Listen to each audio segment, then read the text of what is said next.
persona non grata. Si Tim Malakas, Rendon Labrador, and Rusmar are declared persona non grata sa Palawan. Ang salitang persona non grata ay isang legal term na ang ibig sabihin ay person of ingratitude. Ang Tim Malakas na pinangunahan ni Rusmar and Rendon Labrador sa Palawan. Hindi lang ito ordinary word of mouth, kundi naging provincial resolution na ang Tim Malakas ay persona non grata. Ibig sabihin, naging batas ito sa Palawan na ang dalawa, si Rusmar at si Rendon Labrador, at ang kanilang team ay hindi welcome or they are ingratitude sa buong lalawigan ng Palawan. Napanood ko ang video, although iniintindi ko yung intent kung bakit sila nagkaroon ng kanilang proyekto sa Coron. Maganda ang kanilang intention, pero hindi natin mawala guys yung kasi mga vlogger ito na at the same time kumukuha din sila ng sympathizer nila or follower sa lugar sa Palawan. Kasi kahit nasabi na milyon-milyon na yung kanilang followers at milyon na rin kinikita, sa vlogging kasi dapat continuous, tuloy-tuloy na may nagpapalo sa iyo pag ikaw ay naging vlogger. So maganda ang kanilang intention, kaso lang, palagay mo na provoke sila nitong municipal employee sa post niya sa Facebook, ay hindi dapat naging ganun yung kanilang asal doon mismo sa munisipyo. At ang presko nila, parang dapat inirespeto nila yung opisina ng mayor. Kahit pa na-provoke sila ng empleyado ng mayor. Dapat naging mahinahon sila at kinausap nila ng maayos. Pero titingnan nakita ko yung video, ay medyo presko talaga si Rendon Labrador at si Rusmar, kaya doon sila nagkamali. Pero guys, panoorin ninyo ang video ito para maunawaan ninyo.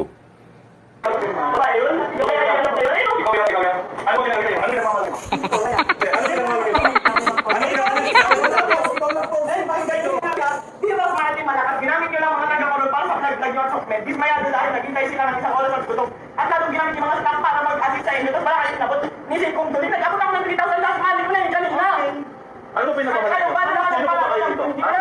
Sino kayo ito? Bakit hindi ka nabigyan? Pumunta kami dito para tumulong at i-promote yung Coron. Tumutulong na kami. Sino bang nagmamalaki nito?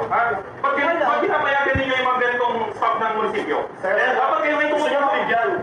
Diba? Upo mo lang siya. Hindi naman daw siya nabigyan. Ano ba, Mayor? Kita nyo nga, Mayor, nandito po kami para tumulong. Tumulong kami dito para tumulong para pulis sa Palawan. Tapos sino kami? Wala po na yung isipin. Oo nga, teka lang.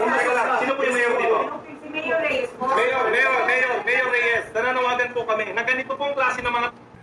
Although itong video na ito, kalat na ito at napanood na rin ito ng iba, pero ang point natin dito ay tama ba ang hatol ng provincial capital ng Palawan na maglabas sila ng resolution na declare nilang persona non grata si Rusmar, Rendon Labrador and the Malakas team.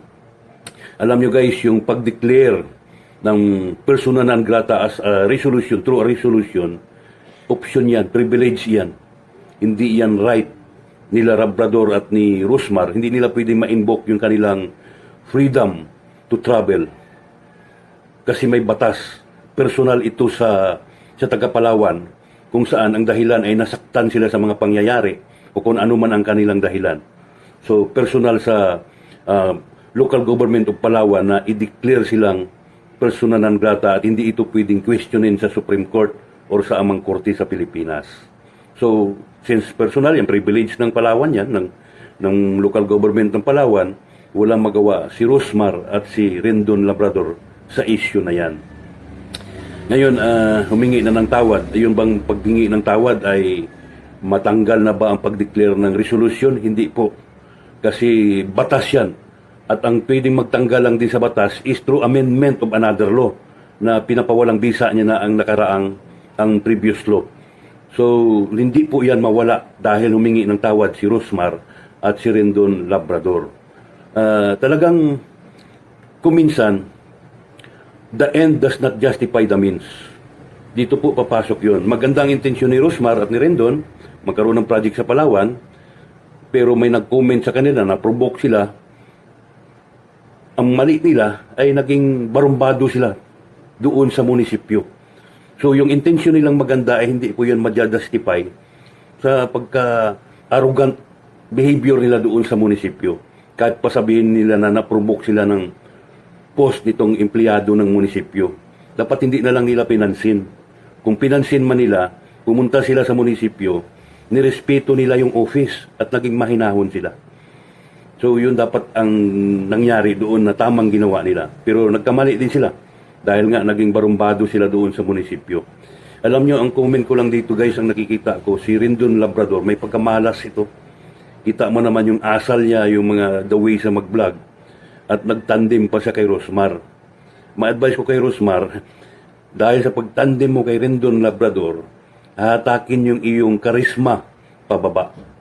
Kung ako sa'yo, distansya ka dyan kay Rendon Labrador. Yan lamang po ang opinion ni Kuya Latigo sa issue ni Rosmar at Rendon Labrador na na-declare persona non grata sa Palawan.